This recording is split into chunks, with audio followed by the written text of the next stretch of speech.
insanlığa değer verir.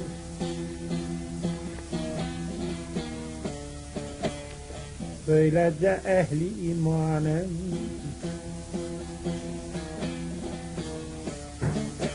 kötü ahlakı hor görür, ona kaynamaz hiç kanım.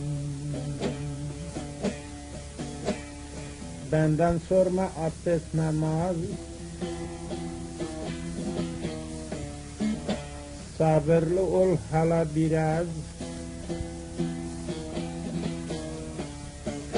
Arapçam çok kısa pek az, safi Türkçedir lisanım.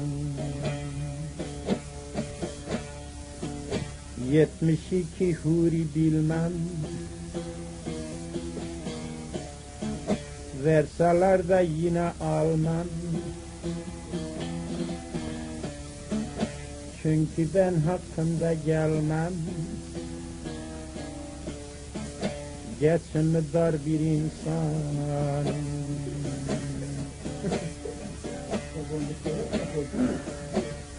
Çabaya param yok niçin, hak her yerde olduğu için. Bundan herhal yoktur suçum, çünkü ben hakka dafanım. O cennet hep olsun sana, kederlenme benden yana. Cehennem kâr etmez bana, cennet benim ben insan. Şeytanı bilmem ki nasıl, ne millettir hangi asıl. O yaklaşmaz bana hasil,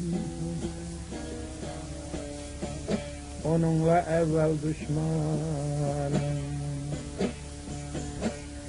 İbreti böyle bir ferzim, sade insanlıktır derdim.